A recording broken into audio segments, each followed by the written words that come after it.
কোরআনে কারিমে যে সমস্ত নারীর উল্লেখ আছে আমরা একটু জানার চেষ্টা করি সংক্ষেপে। প্রথমেই সবার আগে যার নাম আসে মারিয়াম, যার আলোচনা কোরআনের পৃষ্ঠায় পৃষ্ঠায় পাড়ায় পাড়ায় সুরায় সুরায় রয়েছে, বিভিন্ন জায়গায় জায়গায় আল্লাহ তাআলা করেছেন। সেই মারিয়াম তিনি হলেন গোটা পৃথিবীর কিয়ামত পর্যন্ত আগত আমাদের সকল মা বোনদের জন্য সবচেয়ে উজ্জ্বল উদাহরণ, সবচেয়ে উজ্জ্বল দৃষ্টান্তগুলোর একটি। কোরআনে মারিয়ামের পাশাপাশি আমাদের মা, মুমিনদের মা উম্মুল মুমিনিন নবী পত্নী আয়েশা রাদিয়াল্লাহু তাআলা আনহা, তার সম্পর্কে সূরা নূরে কয়েকটি আয়াতে আল্লাহ রাব্বুল আলামিন আলোকপাত করেছেন। আমরা অনেকে জেনে থাকব আয়েশা রাদিয়াল্লাহু তাআলা আনহার চরিত্রে কালিমা লেপনের অপচেষ্টা এবং ঘৃণ্য কর্ম করেছিল মুনাফিকরা। আল্লাহ রাব্বুল আলামিন তার পুততা, পবিত্রতা, তার সতীত্ব এবং তার ব্যাপারে যে মিথ্যা অপবাদ দেওয়া হয়েছে সেই মিথ্যা অপবাদ এবং ষড়যন্ত্র সম্পর্কে কোরআনে কারিমে অনেকগুলো আয়াত নাজিল করেছেন। একজন নারী তার চরিত্রে কালিমা লেপন করার অপচেষ্টা যখন করেছে কিছু সমাজের ঘৃণ্য পুরুষেরা, মুনাফিকেরা, আল্লাহ রাব্বুল আলামিন তার চরিত্রের পুততা পবিত্রতা প্রকাশ করবার জন্য, ঘোষণা দেবার জন্য কোরআনে কারিমে অনেকগুলো আয়াত নাজিল করেছেন। একজন নারী হিসেবে, একজন মুসলিম মেয়ে হিসেবে এই ঘটনা নিশ্চয়ই আমাদের জন্য আনন্দদায়ক, এই ঘটনা নিশ্চয়ই আমাদের জন্য প্রেরণাদায়ক।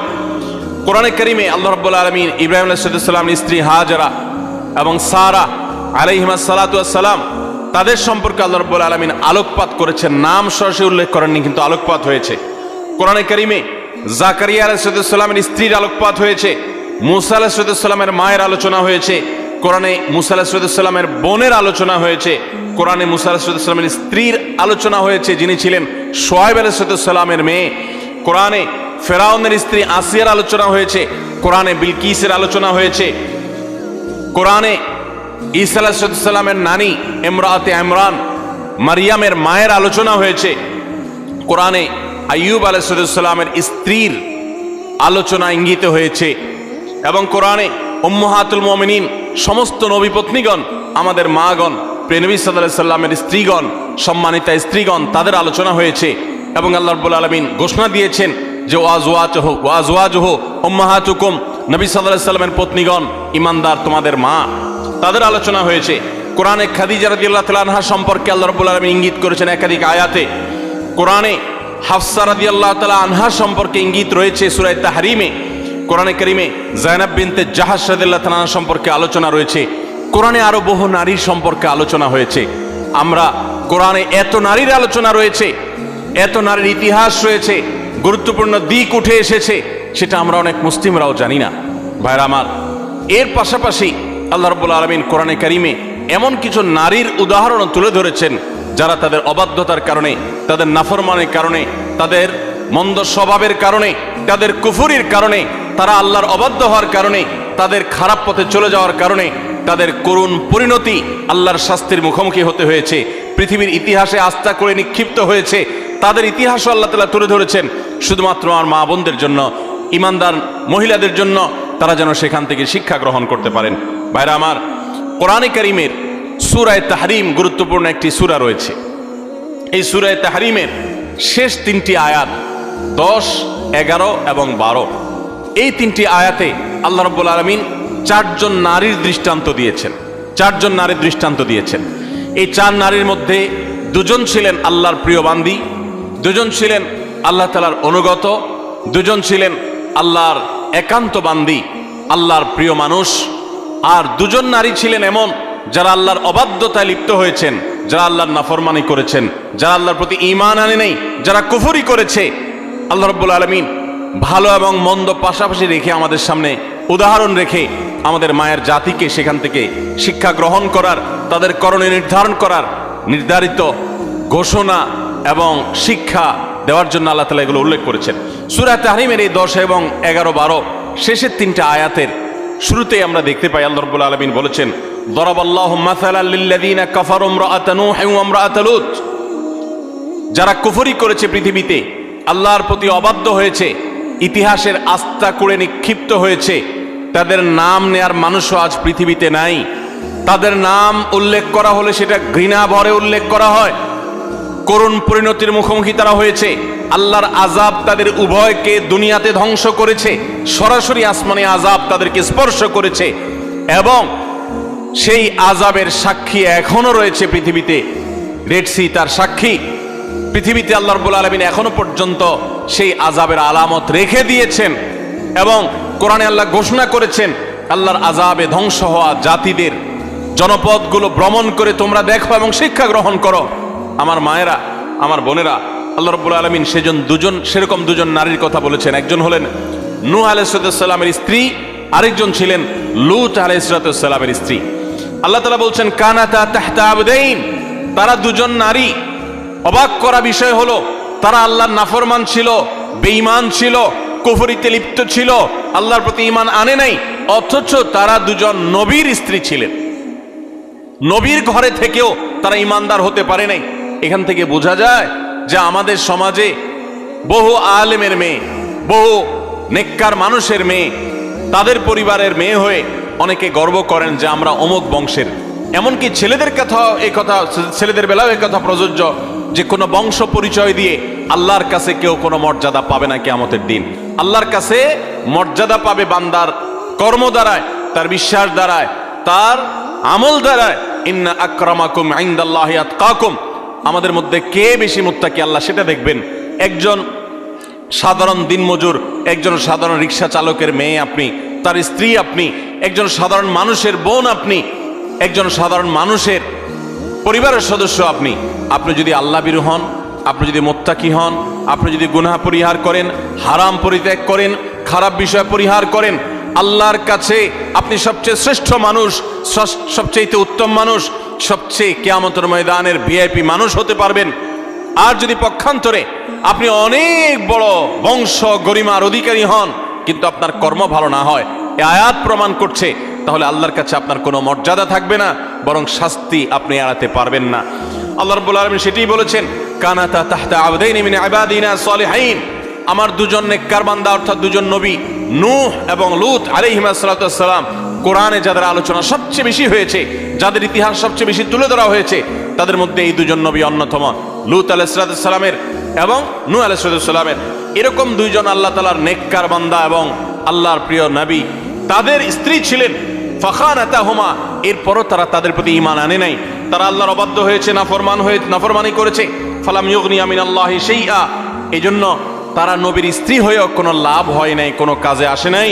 ওয়াকিলাত খুলান নার মা আদ-দাখিলিন, বরং তাদেরকে জাহান্নামে প্রবেশ করার জন্য পরিষ্কারভাবে বলে দেওয়া হয়েছে, অর্থাৎ তোমাদের কৃতকর্মের দরুন তোমরা জাহান্নামে নিক্ষিপ্ত হও, সেই করুণ পরিণতির কথা তাদেরকে জানিয়ে দেওয়া হয়েছে। ঠিক এর পাশাপাশি আল্লাহ রাব্বুল আলামিন দুজন ভালো নারীর দৃষ্টান্ত দিয়েছেন পরবর্তী দুটি আয়াতে। সেই ভালো নারী যাদের দৃষ্টান্ত আল্লাহ রাব্বুল আলামিন দিয়েছেন সেটি হলো, তারা হলেন ওয়াদরাবাল্লাহু মাসাল লিল্লাযিনা আমানু ইমরাআতা ফিরআউন, যারা ঈমানদার তাদের সম্পর্কে আল্লাহ রাব্বুল আলামিন বলেছেন যে ঈমানদারদের জন্য উজ্জ্বল উদাহরণ দৃষ্টান্ত হলো ফেরাউনের স্ত্রী। ফেরাউন আল্লাহর অবাধ্য ছিল, নাফরমান ছিল, অথচ তার স্ত্রী আসিয়া আলাইহিস সালাম তিনি ছিলেন আল্লাহর অনুগত বান্দা, আল্লাহর প্রতি ঈমান এনেছেন। ইয ক্বালাত রাব্বি ইবলি ইনদাকা বাইতান ফিল জান্নাহ, তোমরা স্মরণ করো সেই সময়ের কথা যখন এই পাপিষ্ঠ ফেরাউন নিজের স্ত্রীকে কঠিন এবং পীড়াদায়ক যন্ত্রণাদায়ক শাস্তি দিয়ে তাকে হত্যা করেছে নির্মমভাবে। তিনি যখন শাহাদাতের সুধা পান করছিলেন তখন আল্লাহর কাছে দোয়া করেছেন, রব্বি ইবনি লি ইনদাকা বাইতান ফিল জান্নাহ, আল্লাহ এই যে আমার প্রাণ বের হচ্ছে আযাবে তোমার প্রতি ঈমান আনার কারণে, তুমি এর বিনিময়ে আমার জন্য জান্নাতে গৃহ নির্মাণ করিও। ওয়ানাজ্জিনি মিন ফিরআউনা ওয়া আমালি, এবং ফেরাউন এবং ফেরাউনের যে কর্মকাণ্ড এগুলো থেকে আমাকে মুক্তি দাও। ওয়ানাজ্জিনি মিনাল কওমিজ জালিমিন, আর এই জালেম সম্প্রদায় থেকে আমাকে নাজাত দাও আল্লাহ। একজন হলেন ফেরাউনের স্ত্রী আসিয়া, তিনি আল্লাহর অনুগত বান্দি ছিলেন। আরেকজনের কথা আল্লাহ বলছেন মারইয়াম বিনতে ইমরান, আরেকজন নারীর দৃষ্টান্ত তোমাদের সামনে দিচ্ছি, নেককার নারীর দৃষ্টান্ত। তিনি হলেন ইমরানের স্ত্রী, ইমরানের মেয়ে মারিয়াম ঈসা আলাইহিস সালামের মা, আল্লাতী আহসানাত ফারজাহা, যিনি তার চরিত্রকে হেফাজত করেছেন, তার চরিত্রে কোনো কালিমা লাগতে দেননি, কোনো গুনাহে লিপ্ত হননি, কোনো হারামে জড়াননি। তিনি পরিপূর্ণ পুত পবিত্র একজন নারী ছিলেন, সচ্চরিত্রবান একজন মানুষ ছিলেন। ফানাফাখনা ফীহি মির রূহিনা, তো আল্লাহ তাআলার রূহ, আল্লাহর বিশেষ অর্ডার তার কাছে এসেছে, যার ফলশ্রুতিতে ঈসা আলাইহিস সালামের মতো সন্তান বাবা ছাড়া সরাসরি আল্লাহর নির্দেশে অলৌকিকভাবে তিনি জন্ম দিয়েছেন। ওয়াসাদ্দাকাত বিকালিমাতি রাব্বিহা ওয়া কুতুবিহি ওয়া কানাত মিনাল কানিতিন, এবং তিনি আল্লাহ তাআলার অনুগত বান্দী ছিলেন। আল্লাহর কালিমাতকে তিনি বিশ্বাস করেছেন, আল্লাহর কিতাব, আসমানি কিতাবকে বিশ্বাস করেছেন, আল্লাহর অনুগত বান্দী ছিলেন। তাহলে এই তিনটি আয়াতে সূরা তাহরিমে আমরা চারজন নারীর দৃষ্টান্ত পেলাম গোটা দুনিয়ার সমস্ত নারীদের জন্য। এই চারজন নারীর দৃষ্টান্ত অনেক গুরুত্বপূর্ণ, শিক্ষণীয়। আমাদের উচিত, বিশেষ করে প্রত্যেক মুসলিম নারীর উচিত, সূরা তাহরিমের এই শেষ তিনটি আয়াতে যে চারজন নারীর দৃষ্টান্ত দেওয়া হয়েছে, সে দৃষ্টান্তগুলো ভালো করে ব্যাখ্যা সহকারে পড়া, তাদের জীবনী সম্পর্কে জানা এবং তাদের কর্ম এবং কর্মফল সম্পর্কে অবগত হওয়া।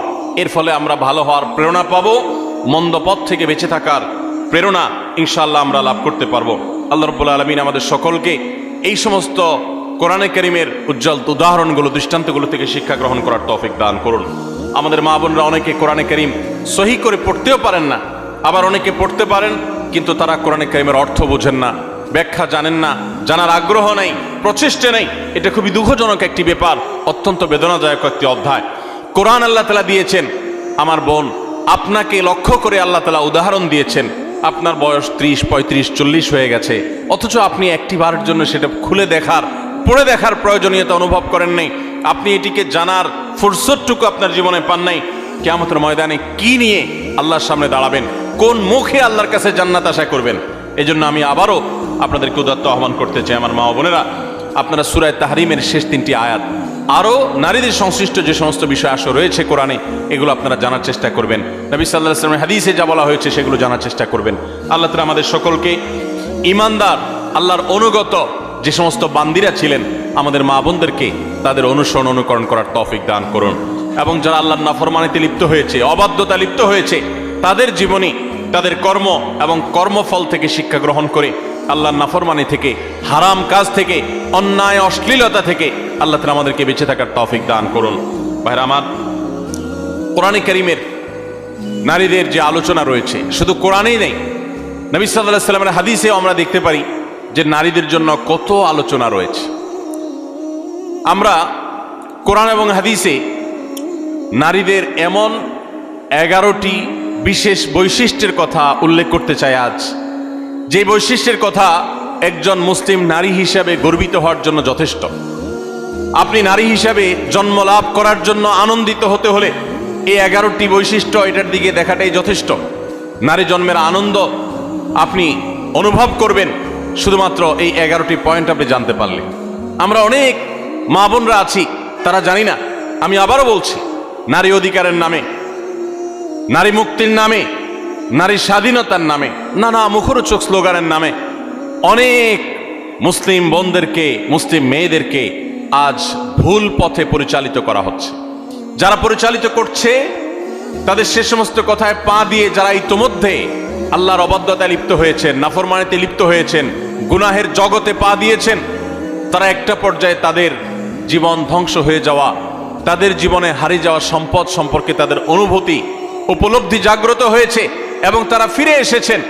বিশেষ করে পশ্চিমা দুনিয়াতে আমরা তাকালে দেখতে পাই যে পশ্চিমা দুনিয়াতে অহরহ মুসলিম মেয়েরা, অমুসলিম মেয়েরা তারা দলে দলে ইসলামে আসছে এবং সে সমস্ত দেশগুলোতে সবচেয়ে বেশি ইসলাম গ্রহণ করছে নারীরা, পুরুষদের তুলনায় বেশি ইসলাম গ্রহণ করছে তারা। তার কারণ মা বোনরা বুঝতে পারছেন, তারা দেখতে পাচ্ছেন সেখানে যে কিভাবে তাদেরকে ভুল পথে পরিচালিত করা হয়েছে। ইসলামের সুমহান আদর্শ তাদেরকে কত বেশি সম্মানিত করেছে। আসুন আমরা জেনে নেই নারী জন্মের আনন্দ হতে পারে এরকম 11টি পয়েন্ট কি আছে কোরআন এবং হাদিসে, যে বৈশিষ্ট্যগুলো একজন মুসলিম নারী হিসেবে আপনাকে গর্বিত করবে, আপনাকে আনন্দিত করবে, আপনাকে অনুপ্রাণিত করবে, আপনাকে উৎসাহিত করবে, আপনাকে আল্লাহর অনুগত বান্দী হতে সাহায্য করবে। নাম্বার 1, আমরা অনেকেই জানি হয়তো, আবার অনেকের অজানাও থাকতে পারে যে ইসলাম সর্বপ্রথম গ্রহণ করেছেন একজন নারী। আমাদের প্রিয় নবী সাল্লাল্লাহু আলাইহি ওয়াসাল্লামের প্রতি আল্লাহ তাআলা যখন ওহী প্রেরণ করলেন, তার সেই ওহীর প্রতি বিশ্বাস করেছেন সর্বপ্রথম একজন নারী। তার নাম কি? খাদিজা রাদিয়াল্লাহু তাআলা আনহা। কোন পুরুষ প্রিয় নবী সাল্লাল্লাহু আলাইহি ওয়াসাল্লামের প্রতি ঈমান আনেন নাই আগে, সবার আগে নারীরা ঈমান এনেছেন। খাদিজা রাদিয়াল্লাহু তাআলা আনহা ইসলামের প্রথম মুসলিম সদস্য নারী, কোনো পুরুষ না। দ্বিতীয়ত, ইসলামের প্রথম শহীদ হলেন একজন নারী, সুমাইয়া রাদিয়াল্লাহু তাআলা আনহা। ইসলামের জন্য যিনি নিজের জীবনকে উৎসর্গ করেছেন, ইসলামের জন্য জীবন উৎসর্গ করার মতো এরকম গৌরব, এরকম মর্যাদার অধিকারী হয়েছেন একজন নারী, সুমাইয়া রাদিয়াল্লাহু তাআলা আনহা। ভাইরা আমার, আমাদের মুসলিম মেয়েদের আনন্দিত হওয়ার জন্য, তাদের আল্লাহর কাছে কৃতজ্ঞতা প্রকাশ করবার জন্য এই একটি পয়েন্ট যথেষ্ট, যে ইসলামের জন্য পৃথিবীতে যুগ যুগ ধরে পুরুষরাই সবচেয়ে বেশি তাদের আত্মত্যাগ করেছেন, শাহাদাত বরণ করেছেন, জীবন দিয়েছেন, কিন্তু এর সূচনা করেছেন একজন নারী, এর শুরুটা করেছেন একজন নারী। তিনি ছিলেন সুমাইয়া রাদিয়াল্লাহু তাআলা আনহা, এমন একজন সাহাবী, নির্মমভাবে তাকে শাহাদাতের পেয়ালা পান করতে হয়েছে। আল্লাহর দ্বীনের জন্য তিনি জীবন দিয়েছেন। আমার মা বোনরা, একজন নারী, তিনি শাহাদাতের এই পথ সর্বপ্রথম দেখিয়েছেন, প্রথম পেয়ালা তিনি পান করেছেন শাহাদাতের। এটি কি আমাদের মা বোনদের গর্বের জন্য যথেষ্ট নয়? তৃতীয়ত, প্রিয় নবী সাল্লাল্লাহু আলাইহি সাল্লাম তার জীবনের একেবারে শেষের দিকে এসে অত্যন্ত হৃদয়গ্রাহী যে ওসিয়ত ছিল, তার উপদেশ ছিল, সেই উপদেশের মধ্যে একটি ছিল ফাস্তাউসু বিন-নিসাই খায়রা।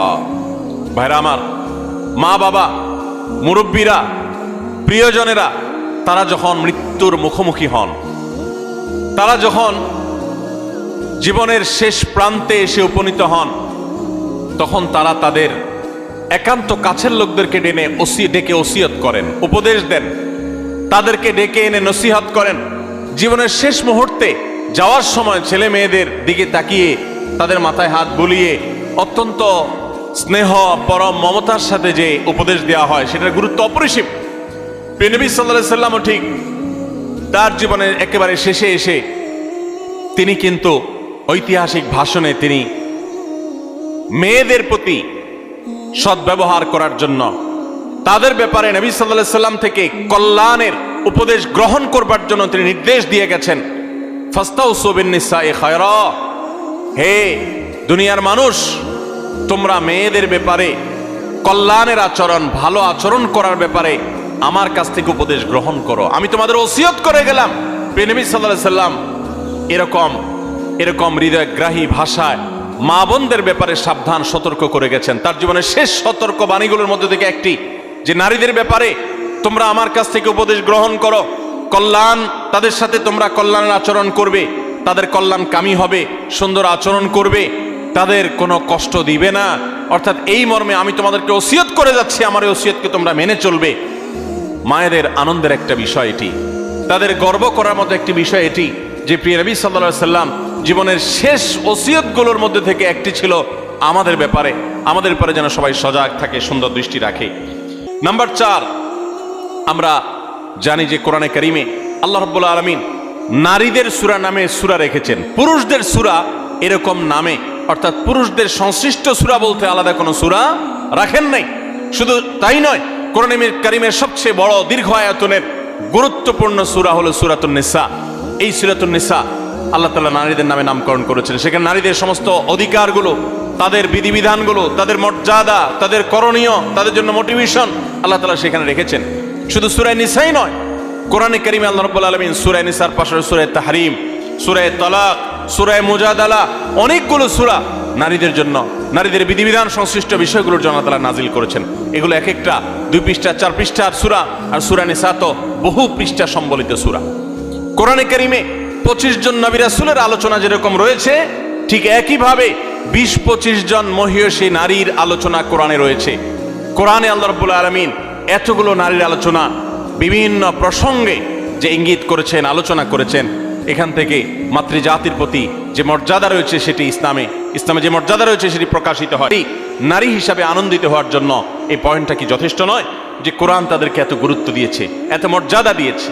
সম্মানিত উপস্থিতি, 5 নম্বর, নবী সাল্লাল্লাহু আলাইহি সাল্লামের ঐতিহাসিক বক্তব্য, ঐতিহাসিক হাদিস রয়েছে, আপনারা অনেকে জানেন। তিনি বলেছেন, খায়রুকুম লি আহলি ওয়া আনা খায়রুকুম লি আহলি।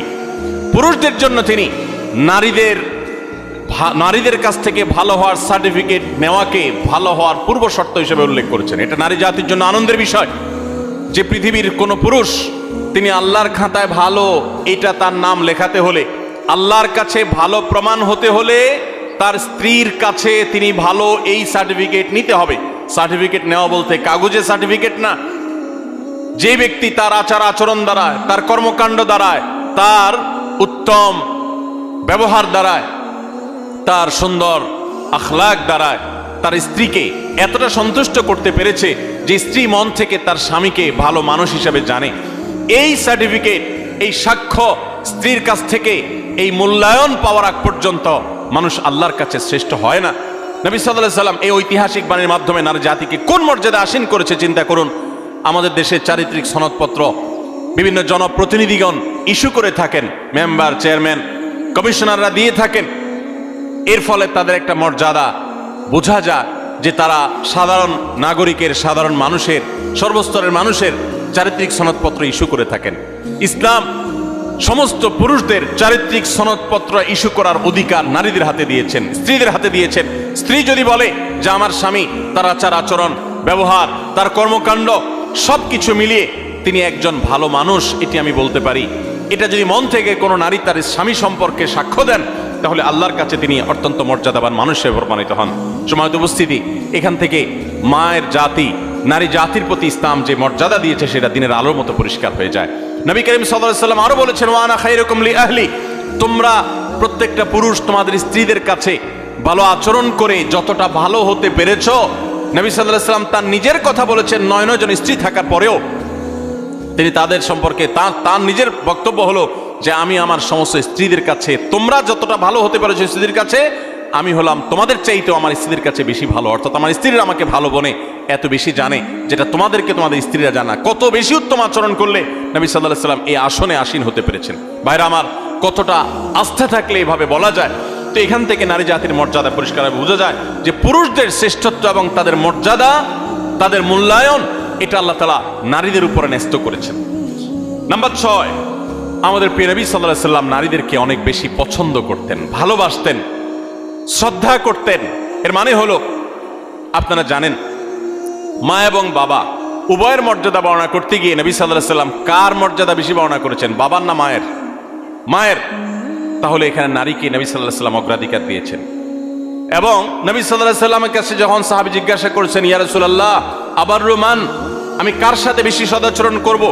নবী সাল্লাল্লাহু আলাইহি সাল্লাম বলেছেন, উম্মাক, তোমার মায়ের সাথে। এরপরে আবার সাহাবী জিজ্ঞাসা করলেন, এরপর? তিনি বলেছেন, এরপরও তোমার মায়ের সাথে। এরপর জিজ্ঞাসা করলেন আবারও সাহাবী, বুঝলাম, এরপর কার সাথে করব? নবী সাল্লাল্লাহু আলাইহি সাল্লাম বলেন, এবারও বলেন তোমার মায়ের সাথে। তারপর যখন সাহাবী জিজ্ঞাসা করলেন চতুর্থবার, তখন বললেন তোমার বাবার সাথে। তার মানে 3টা পুরস্কার যদি থাকে, gold medal, bronze medal, silver medal, এই সব মেডেল পুরস্কারগুলো একেবারে প্রথম, দ্বিতীয়, তৃতীয় সব পুরস্কারগুলো নবী সাল্লাল্লাহু আলাইহি সাল্লাম দিয়েছেন মাকে। আর 4 নম্বর সান্ত্বনা পুরস্কার দিয়েছেন বাবাকে। তাহলে এখানে মায়ের মর্যাদা বেশি দেওয়া হয়েছে না বাবার মর্যাদা বেশি দেওয়া হয়েছে? দিনের আলোর মতো পরিষ্কার। একজন মুসলিম নারীর জন্য কি এটা আনন্দের বিষয় নয়? প্রিয় নবী সাল্লাল্লাহু আলাইহি সাল্লাম মেয়েদেরকে কতটা অগ্রাধিকার দিতেন দেখেন। তিনি বলেছেন, আমি মেয়েদেরকে বেশি ভালোবাসি। এর মানে মা এবং বাবার মধ্যে যখন কম্পেয়ার করা হয়, তুলনা করা হয়, তখন মাকে তিনি বেশি পছন্দ করতেন বাবার তুলনায়। এবং ভাই এবং বোনের মধ্যে যখন কম্পেয়ার করা হয়, তখন বোনের প্রতি বেশি। এবং ছেলে এবং মেয়ের মধ্যে যখন কম্পেয়ার করা হয়, তখন নবী আলাইহিস সালাম মেয়েদের প্রতি টান, মেয়ের প্রতি টান বেশি ছিল। এই ছিল নবী সাল্লাল্লাহু আলাইহি সাল্লামের মেয়ে জাতির প্রতি, নারী জাতির প্রতি, মাতৃজাতির প্রতি তার মহানুভবতা, তার ভালোবাসা, তার আন্তরিকতা, তার স্নেহ মমতা। তাদেরকে এতটা শ্রদ্ধা তিনি করতেন, এতটা সম্মান তিনি করতেন। আমরা অনেক পুরুষ আছি, আমাদের মা বোনদেরকে তুচ্ছতাচ্ছিল্য করে কথা বলি, তাদেরকে অপমান করে কথা বলি। আমাদের আল্লাহকে ভয় করা উচিত। তারা ভুল করলে সেটা উত্তম উপায়ে সংশোধন করা উচিত, ব্যবহার খারাপ করা উচিত নয়। যাই হোক, তাহলে 6 নম্বরে আমরা জানলাম যে মাতৃজাতির আনন্দের বিষয় হলো, নারী জাতির আনন্দের বিষয় হলো, মুসলিম নারীর আনন্দের বিষয় হলো, তার মর্যাদার বিষয় হলো যে নবী সাল্লাল্লাহু আলাইহি সাল্লাম তাদেরকে ভালোবাসতেন। পুরুষদের তুলনায় সবসময় নারীদেরকে তিনি অগ্রাধিকার দিতেন, বেশি পছন্দ করতেন, ভালোবাসতেন। নাম্বার 7, জান্নাত নারীদের জন্য আল্লাহ তাআলা সবচেয়ে সহজ করেছেন। পুরুষদের তুলনায় নারীদের জন্য জান্নাত অনেক সহজ করা হয়েছে। একজন পুরুষ তাকে জান্নাতে যেতে হলে তাকে হালাল উপার্জন করতে হয়। আর ইসলাম উপার্জনের কোনো দায় দায়িত্ব মেয়েদের উপরে চাপান নাই। যতদিন বিয়ে না হবে তিনি বাবার দায়িত্বে থাকবেন। যখন বিয়ে হয়ে যাবে স্বামীর দায়িত্বে চলে যাবেন। স্বামী মারা যাবে ছেলেদের দায়িত্বে চলে যাবেন, ভাইদের দায়িত্বে চলে যাবেন। কিন্তু নারী, তাকে তার নিজের ভরণ পোষণের জন্য ইসলাম বলে নাই স্ট্রাগল করতে, বরং তার জন্য পুরুষরা স্ট্রাগল করতে বাধ্য। আর পুরুষরা যখন স্ট্রাগল করতে যায়, উপার্জন করতে যায়, কামাই রোজগার করতে যায়, তখন তার হালাল হারাম বাজ বিচার করতে হয়। কাজটা কিন্তু সহজ না। হারাম থেকে বেঁচে থেকে আবার পয়সা করে কামাই করে এনে পরিবারের ভরণ পোষণের ব্যবস্থা করা, এটা খুব সহজ কাজ না। এই জন্য পুরুষকে জান্নাতে যেতে হলে শুধু 5 ওয়াক্ত নামাজ পড়লে, রমজান রোজা রাখলে এবং মৌলিক কিছু কাজ করলেই যথেষ্ট হয় না, তাকে হালাল উপার্জন করতে হয়, হারাম থেকে বাঁচতে হয়। নারীর জন্য এই সমস্ত হ্যাসেল নাই, তাদের জন্য অনেক সহজ। নবী করিম সাল্লাল্লাহু আলাইহি সাল্লাম বলেছেন, ইযা সাল্লাতিল মারআতু খামসাহা ওয়া সামাত শাহরাহা ওয়া আতাআত যাওজাহা ওয়া হাফিজাত ফারজাহা। কোন নারী যখন 4টি কাজ করে, 5 ওয়াক্ত নামাজ যখন পড়ে, রমজানের রোজা যখন ঠিকমতো রাখে এবং স্বামীর আনুগত্য, স্বামী যদি অন্যায় কোনো কথা না বলে তাহলে তাকে মেনে চলে, মান্য করে, শ্রদ্ধা করে, অভিভাবক হিসাবে তার সিদ্ধান্তকে মেনে চলে এবং নিজের ইজ্জত আবরুর হেফাজত করে, কোনোভাবে চরিত্রহীন নারীদের কাতারে সামিল হয় না, গুনাহ করে না। সেটা ইমোতে হোক, সেটা সোশ্যাল মিডিয়াতে হোক, মেসেঞ্জারে হোক, ফেসবুকে হোক, ইউটিউবে হোক, অনলাইনে হোক, অফলাইনে হোক, বিবাহ বহির্ভূত সম্পর্কের মাধ্যমে হোক, কোনোভাবে নিজের চরিত্রকে নষ্ট করে না। এই নারী, আল্লাহ রাব্বুল আলামিন তাকে জান্নাতের যে কোনো দুয়ার দিয়ে প্রবেশ করার সুযোগ দান করবে। ভাইরা আমার, এই যে মর্যাদা দেওয়া হলো, জান্নাতে প্রবেশ করা তাদের জন্য সহজ করে দেওয়া হয়েছে। 4টি আমল তাদেরকে জান্নাতে যেতে সাহায্য করবে। আর পুরুষ তাকে অনেক স্ট্রাগল করে তারপরে তাকে জান্নাতে যেতে হয়। এটা নারী জাতির জন্য আনন্দের বিষয়। নাম্বার 8, মেয়েরা যদি হজ করে তাহলে তাদের সেই হজ জেহাদের সমতুল্য। পুরুষ হজ করলে হজের সওয়াব পাবে, বাস এটুকু। একজন নারী যখন হজ করেন তখন তিনি পুরুষদের মতো হজের সওয়াব তো পাবেনই, পাশাপাশি ইসলাম তাকে জেহাদে শামিল হয়ে পুরুষ যেরকম মর্যাদা পায়, হজ করার মাধ্যমে নারীকে সেই মর্যাদা দেয়। হজ্জুহুন্না জিহাদ। নবী সাল্লাল্লাহু আলাইহি সাল্লাম তাদের নারীদের হজকে জিহাদের সাথে তুলনা করেছেন। এটা তাদের মর্যাদার ব্যাপার, এটা তাদের জন্য স্পেশাল। ঠিক একইভাবে নম্বর 9, নারীরা যদি কোনো সন্তানদেরকে সুন্দরভাবে জন্মদানের পর লালন পালন করে, বিশেষ করে জন্মদান করতে গিয়ে যদি কোনো নারী মৃত্যুবরণ করেন তাহলে তাকে শাহাদাতের মর্যাদা দেওয়ার কথা বলা হয়েছে। এবং তারা যদি নিজেদের সন্তানকে সুন্দরভাবে লালন পালন করেন তার জন্য জান্নাতের গ্যারান্টির কথা বলা হয়েছে। সন্তান লালন পালন করা আলাদা ইবাদত, আলাদা মর্যাদার বিষয়। সন্তান জন্ম দেওয়া আলাদা ইবাদতের বিষয় তাদের জন্য। নাম্বার 10, যদি দুনিয়ার কোনো মানুষ, কোনো পুরুষ যদি কোনো নারী জন্ম দেয় এবং কোনো মেয়ে জন্ম দেওয়ার পর সে মেয়েকে যদি উত্তমভাবে লালন পালন করে, তাকে সুপাত্রস্থ করে, তার ভরণ পোষণ ব্যবস্থা করে, তার প্রতি সদাচরণ করে, মেয়ে হিসাবে তাকে তুচ্ছতাচ্ছিল্য না করে, ছোট না করে, তার হক নষ্ট না করে, এরকম যদি নারীদের সাথে সুন্দর আচরণ করে, তো আল্লাহ রাব্বুল আলামিন ওই পুরুষদের জন্য জান্নাতের গ্যারান্টি দিয়েছেন। জান্নাতের গ্যারান্টি দিয়েছেন, নিরাপত্তা নিয়েছেন, তিনি নিরাপত্তা দিয়েছেন, জান্নাতের ওয়াদা করেছেন। নবী সাল্লাল্লাহু আলাইহি সাল্লাম কথা দিয়েছেন যে পুরুষরা 2টি মেয়ে সন্তান জন্ম দিবে এবং তাদের সাথে উত্তম আচরণ করবে, ব্যবহার করবে, তাদের হক আদায় করবে। নবী করিম সাল্লাল্লাহু আলাইহি সাল্লাম তাদের জান্নাতের জিম্মাদারি নিয়েছেন, জান্নাতের দায়িত্ব নিয়েছেন। এবং অন্য আরেকটি হাদিসে আছে নবী সাল্লাল্লাহু আলাইহি সাল্লাম জান্নাতে তার সাথে থাকার সৌভাগ্য হবে বলেছেন যদি কেউ তার 2টি বোন অথবা 2টি মেয়েকে সুন্দরভাবে, উত্তমভাবে তাদের সাথে আচার আচরণ করে, ব্যবহার করে, তাদের হক আদায় করে, কোনো ক্ষেত্রে ত্রুটি না করে, যত্ন করে, তাহলে সে ব্যক্তি শুধু জান্নাতে যাবে তা নয়, নবী সাল্লাল্লাহু আলাইহি সাল্লামের সাথে জান্নাতে থাকতে পারবে। ভাইরা আমার, কোরআন এবং হাদিসের কোথাও আমি আজও পর্যন্ত পাই নাই 1 ডজন ছেলে জন্ম দিলে, 1 ডজন ছেলে জন্ম দিলে, 10টা 12টা ছেলে জন্ম দিলে, তাদের সাথে সুন্দর আচরণ করলে, কোরআন হাদিসে কোথাও তার জন্য ফজিলত মর্যাদা হিসাবে স্পেশাল ভাবে জান্নাতে যাওয়ার ঘোষণা, নবী সাল্লাল্লাহু আলাইহি ওয়াসাল্লামের সাথে জান্নাতে থাকার সৌভাগ্যের কথা কোথাও ঘোষণা করা হয়েছে এমন কোন হাদিসের কথা আমি জানি না, এমন কোন আয়াত কোরআনে নাই। কিন্তু 2জন মেয়েকে, 2জন বা 2জনের অধিক মেয়েকে যদি কোনো বাবা মা লালন পালন করেন, সুন্দরভাবে তাদের সাথে সদাচরণ করেন, দুর্ব্যবহার না করেন, তাদেরকে কোণঠাসা করে না রাখেন, মেয়ে হিসাবে তাদের প্রতি জুলুম না করেন, তাহলে ওই ব্যক্তিদের জন্য জান্নাতের গ্যারান্টির কথা বলেছেন। তাহলে নারী হিসাবে জন্ম লাভ করা এটা আনন্দের বিষয় মুসলমান মেয়েদের জন্য। ইসলাম তাদেরকে এত মর্যাদা দিয়েছে। ভাইরা আমার, 11 নম্বর নারী হিসাবে জন্ম লাভের যে আনন্দ আমাদের জন্য রয়েছে তা হলো নবী করিম সাল্লাল্লাহু আলাইহি সাল্লাম পরিষ্কারভাবে জানিয়েছেন, মান বুলিয়া মিন হাদিহিল বানাতি শাইআ, যদি কোনো মেয়ে দিয়ে আল্লাহ তাআলা কাউকে পরীক্ষায় ফেলে দেন। অনেক বাবা আছেন না, মেয়েদেরকে নিয়ে বিপদে আছেন, যে মেয়ে হয়েছে তার এই জন্য অনেক কথা শুনতে হয়। অনেক মহিলা আছে না এখনো, যে একটার পর একটা মেয়ে হয়, সমাজের মানুষ নানান বাজে কথা বলে মূর্খতার কারণে, অজ্ঞানতার কারণে।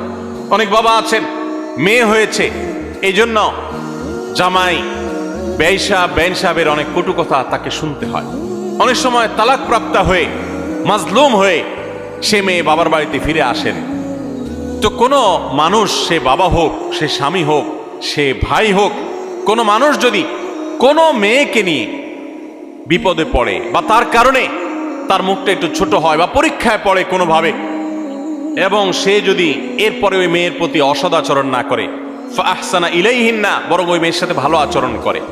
বাবা, মেয়ে তালাক প্রাপ্ত হয়ে আসছে, কটু কথা বলে না, ভাইরা খোঁচা দিয়ে কথা বলে না যে স্বামী সংসার করতে পারস নাই, এসে উঠছিস আমাদের ঘরে, বরং তারা তার প্রতি সদাচরণ করে, আল্লাহর ফয়সালা মেনে নিয়ে তারা সুন্দর আখলাক দেখায়। এরকম যদি কেউ করে, তো ওই পুরুষদের জন্য, ওই মানুষদের জন্য নবী সাল্লাল্লাহু আলাইহি সাল্লাম বলেছেন, কুন্না লাহু সিতরাম মিনান নার, এই নারী যার কারণে তারা একটু কষ্টের মধ্যে পড়েছে, একটু পরীক্ষার মধ্যে পড়েছে, একটু সমাজে তারা হেয় হয়েছে, জুলুমের শিকার হয়েছে, তো বোনের কারণে, মেয়ের কারণে যে বাবা, যে ভাই এতটুকু কোণঠাসা পরিস্থিতিতে পড়েছেন, এরকম জটিলতার মধ্যে পড়েছেন, তারা যদি সবর করেন এবং তারা যদি মেয়ের সাথে এর কারণে খারাপ আচরণ না করেন, ভালো আচরণ করেন, তো নবী সাল্লাল্লাহু আলাইহি সাল্লাম বলেছেন এই মেয়ে কিয়ামতের ময়দানে তাদের জাহান্নাম থেকে বাঁচার ডাল হবে, জাহান্নাম থেকে বাঁচার কারণ হবে। এর কারণে, এর প্রতি সদাচরণ করার কারণে আল্লাহ তাআলা তাদের কৃতকর্মের কারণে জাহান্নামে যাওয়ার মতো হলেও আল্লাহ তাআলা তাদেরকে হেফাজত করবে। অতএব আমাদের সমাজে যারা এখনো মা বোনদের প্রতি এই ধরনের আচরণ করেন, তাদের সাবধান হওয়া উচিত, সতর্ক হওয়া উচিত। আল্লাহ তাআলা আমাদেরকে সেই তৌফিক দান করুন। তাহলে আমরা 11টি পয়েন্টের কথা জানলাম। এই পয়েন্টগুলো থেকে আমরা স্পষ্ট বুঝতে পারলাম যে ইসলাম একজন নারীকে কোন মর্যাদায় আসীন করেছে। ভাইরা আমার, ইসলাম যখন নারীকে এতগুলো মর্যাদা দিয়েছে, ওই সময় নারীর অবস্থা কি ছিল জানেন? আজকে পৃথিবীতে নারীকে নিয়ে অনেক মুখরোচক কথা বলার মানুষ আছে।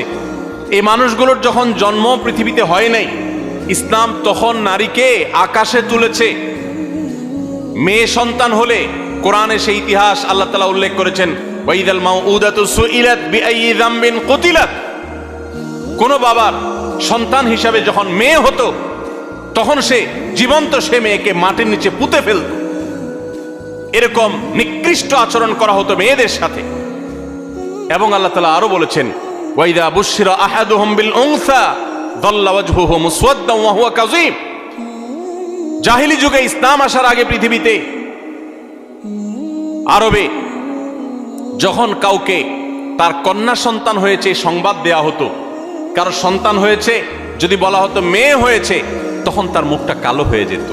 ইয়াতাওয়ারা মিনাল কওম মিন সুই মা বুশিরা বিহি, তখন সে মুখ লুকাতো, মানুষের সামনে যেত না, লজ্জা বোধ করত যে তার মেয়ে হয়েছে। দেখুন, সেই রকম একটি বর্বর সমাজের মধ্যে যখন নারী হিসাবে জন্মগ্রহণ করাটাকে অপরাধ মনে করা হতো, স্ত্রীর সাথে যখন পশু পাখির মতো, প্রাণীর মতো, চতুষ্পদ জন্তুর মতো আচরণ করা হতো, মাসিক হলে একটা ঘরে বন্দি করে রাখা হতো, ওখানে পুরুষ যেত না, গবাদি পশুর মতো আচরণ করা হতো। এই রকম সমাজে ইসলাম নারীকে এমন মর্যাদা দিয়েছে যে সেই মর্যাদায় পৃথিবীর ইতিহাসে কখনো নারীকে কেউ তুলতে পারে নাই। কিয়ামত পর্যন্ত যতই নারী মুক্তির স্লোগান দেওয়া হোক, যতই ক্যাম্পেইন করা হোক, ইসলাম যে জায়গায় নারীকে নিয়ে বসিয়েছে ওই জায়গায় কখনো বসাতে কেউ পারবে না। এতগুলো মর্যাদার কথা ইসলাম নারীদের জন্য দিয়েছে। আমাদের অনেক মা বোন, এমনকি অনেক পুরুষরা, আমরা অনেক মুখরোচক স্লোগান শুনে প্রতারিত হয়ে যাই, আমরা ধোকায় পড়ে যাই, আমরা এই সমস্ত প্রতারণার ফাঁদে পড়ে আমাদের ঈমান আমল নষ্ট করি, কোরআন হাদিসের প্রতি আমাদের আস্থা নষ্ট হয়ে যায় অনেকে। দেখুন, ইসলাম একজন নারীকে যে মর্যাদাগুলো দিয়েছে, এই 11টি মর্যাদার কথা আমরা আবারও এক নজরে বলে দিচ্ছি। নাম্বার 1, প্রথম ইসলাম গ্রহণ করার গৌরব আল্লাহ তাআলা একজন নারীকে দিয়েছেন, কোন পুরুষকে দেননি।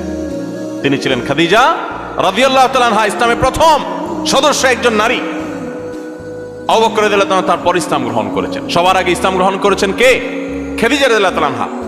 নারী জাতির জন্য কত গৌরবের বিষয়, এটা আল্লাহ তাআলা এই মর্যাদা দিয়েছেন তাদেরকে। দ্বিতীয়ত, ইসলামের জন্য সবচেয়ে বড় আত্মত্যাগের বিষয় হলো শাহাদাত, নিজের জীবন আল্লাহর রাস্তায় বিলিয়ে দেওয়া। ইসলামের জন্য সর্বপ্রথম জীবন বিলিয়ে দেওয়ার এই মর্যাদা, এই গৌরব আল্লাহ তাআলা দিয়েছেন একজন নারীকে, তিনি ছিলেন সুমাইয়া রাদিয়াল্লাহু তাআলা আনহা। তৃতীয়ত, প্রিয় নবী সাল্লাল্লাহু আলাইহি সাল্লামের বিদায় হজে তার জীবনের শেষের দিকে যে ঐতিহাসিক বক্তব্য দিয়েছেন, সেই ঐতিহাসিক ভাষণে যাদের প্রতি বিশেষ যত্নশীল হওয়ার জন্য পুরুষদেরকে অন্য সবাইকে নির্দেশ করেছেন, তারা হলেন নারীরা। ফাস্তাউসু বিন-নিসাই খায়রা, তোমরা মেয়েদের প্রতি সদাচরণ করার ব্যাপারে আমার কাছ থেকে ওসিয়ত গ্রহণ করো, আমি ওসিয়ত করতেছি তোমাদেরকে। নবী সাল্লাল্লাহু আলাইহি সাল্লাম নারীদের প্রতি সদাচরণ করার ওসিয়ত করে গেছেন, এটা নারী জাতির জন্য গৌরবের বিষয়।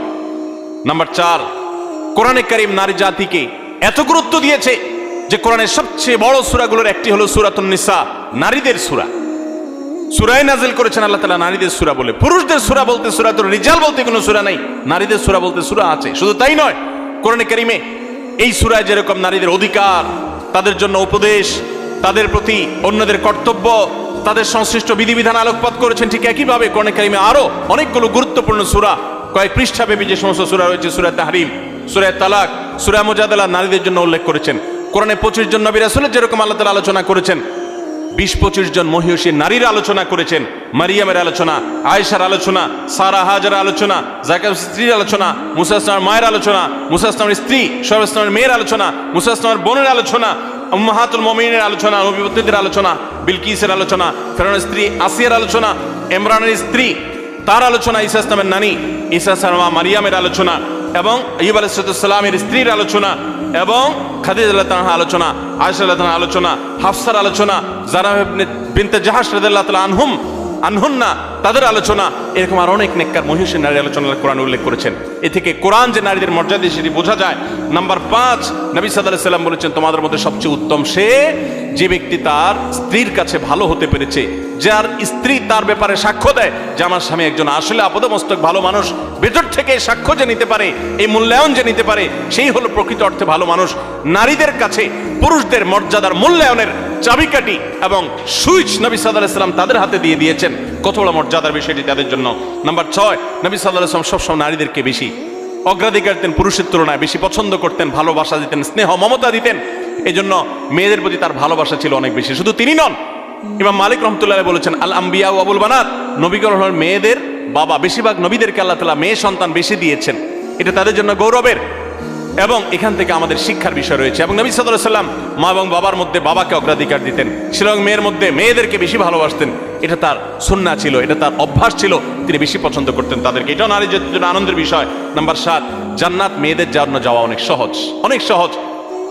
মেয়েরা যদি 5 ওয়াক্ত নামাজ পড়ে, রমজান রোজা রাখে, স্বামীর আনুগত্য করে চলে, কোনো ঔদ্ধত্য দেখায় না, এবং নিজের চরিত্রের হেফাজত করে, তাদের জন্য জান্নাতে যাওয়া সহজ হয়। পুরুষদের মতো হালাল হারাম মেনটেন করে, তারপর সেগুলো লক্ষ্য রেখে তারপর উপার্জন করার মতো আর অনেক স্ট্রাগল করে তাদেরকে উপার্জন করতে হয় না।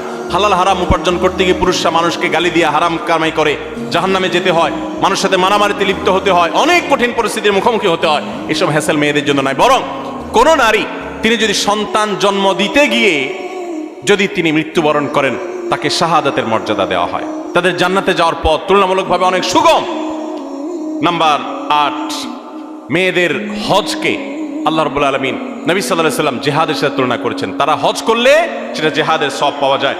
নাম্বার 9, মেয়েদেরকে লালন পালন করলে পুরুষদের জন্য নবী সাল্লাল্লাহু আলাইহি সাল্লাম জান্নাতের দায়িত্ব নিয়েছেন। শুধু তাই নয়, যদি 2 জন মেয়ে 2 জন বোনকে কেউ সুন্দরভাবে লালন পালন করে, সদাচরণ করে, তাদের প্রতি বৈষম্য না করে, ছেলেদেরকে দিল মেয়েদেরকে দিল না এরকম না করে, বরং ছেলেদেরকে যা দেয় মেয়েদেরকেও দেয়, তাদের প্রতি কোনো হক নষ্ট করে না, ছোট নজরে দেখে না, বৈষম্যের নজরে দেখে না, তাদের প্রতি ভালো আচরণ করে, সুশিক্ষা দেয়, দ্বীনের শিক্ষা দেয়, আল্লাহর সাথে পরিচয় করায়, সুপাত্রস্থ করে, কোনোভাবে তাচ্ছিল্য করে না, অবজ্ঞা করে না, এরকম যদি কোনো পুরুষ করে, নবী সাল্লাল্লাহু আলাইহি ওয়াসাল্লাম তার জান্নাতের দায়িত্ব তো নিয়েছেন, পাশাপাশি হাদিসে এও বলা আছে যে নবী সাল্লাল্লাহু আলাইহি ওয়াসাল্লামের সাথে জান্নাতে থাকার সৌভাগ্য লাভ হবে ওই ব্যক্তির। নবী সাল্লাল্লাহু আলাইহি ওয়াসাল্লামের সাথে জান্নাতে থাকার সুযোগ পাওয়া যাবে। নাম্বার 10 আর 11 নম্বর এবং সর্বশেষ পয়েন্ট হলো, যে ব্যক্তি তার পরিবারের কোনো মেয়ের কারণে তার মুখটা ছোট হয়, বিপদে পড়ে, তালাকপ্রাপ্ত হয়েছে, জুলুম করা হয়েছে এবং সমাজে তার মুখটা ছোট হয়েছে, সমাজের মানুষ অজ্ঞানতার কারণে, মূর্খতার কারণে তাকে নানান কটু কথা শোনায়, অথবা মেয়েদের ভরণ পোষণ তার উপর বর্তাইছে কোনো কারণে, তালাক হয়ে গেছে, তখন মা, বাপ, ভাই, যারা পুরুষ সদস্য আছেন বা অন্য নারী সদস্য আছেন, সবাই যদি সেই মেয়ের সেই কষ্টের কারণে, মেয়ের কারণে, কষ্টের কারণে বা কোনো প্রকার জটিল পরিস্থিতি পড়ার কারণে যদি সবর করে ধৈর্য ধারণ করে, নবী করিম সাল্লাল্লাহু আলাইহি ওয়াসাল্লাম বলেছেন কুন্না লাহু সিতরাম মিনান নার, তাহলে এই ব্যক্তির জন্য এই মেয়েরা আল্লাহর কাছে কিয়ামতের দিন জাহান্নাম থেকে মুক্তির কারণ হবে। এত মর্যাদা ইসলাম নারীদেরকে দিয়েছে। ভাইরা আমার, এই বিষয়ে একজন মুসলিম নারী হিসাবে আমাদের আল্লাহর কাছে শুকরিয়া আদায় করা উচিত, আল্লাহর আনুগত্য করা উচিত, আল্লাহর গোলামি করা উচিত, আল্লাহর দাসত্ব করা উচিত, আল্লাহর হুকুমগুলো মেনে চলা উচিত। আল্লাহ তাআলা আমাদের সবাইকে সেই তৌফিক দান করুন। একজন মুসলিম নারী হিসাবে জন্ম লাভ করার আনন্দের 11টি পয়েন্ট, 11টি কারণ এবং আনন্দিত হওয়ার 11টি উপলক্ষের কথা আমি তুলে ধরেছি। আরো বহু পয়েন্ট আছে, কোরআন হাদিস ঘাটলে আপনি দেখবেন ইসলাম কোথায় নিয়ে গেছে নারীকে। আমি আবারও বলছি, এখন নারীদের পক্ষে অনেক লম্বা লম্বা কথা বলার মানুষ পাওয়া যায়।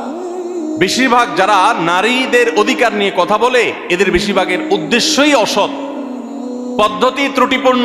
নারীদের অধিকার দিতে গিয়ে তাদেরকে রাস্তার বাহির করে ফেলে, তাদেরকে বিপদগামী করে ফেলে।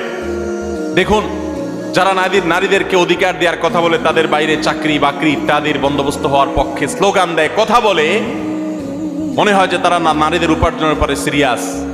তারা দেখবেন যুবতী নারীদের চাকরি দেওয়ার ব্যাপারে সিরিয়াস। যে সমস্ত নারীরা রিটায়ারমেন্টে চলে গেছেন, বৃদ্ধা হয়ে গেছেন, তাদের দেখার কেউ নাই, এদের জন্য দেখবেন চাকরির পথ এরকম সুগম তারা করতে চায় না, বেছে বেছে তারা ইয়াং মেয়েদের চাকরি দিতে চায়। এখান থেকে তাদের উদ্দেশ্যের অসততা পরিষ্কারভাবে বোঝা যায়। যাই হোক, একজন মুসলিম নারী হিসাবে আমাদের আনন্দের অনেকগুলো বিষয় আছে। আল্লাহ তাআলা আমাদেরকে সবাইকে সেজন্য শুকরিয়া আদায় করার তৌফিক দান করুন।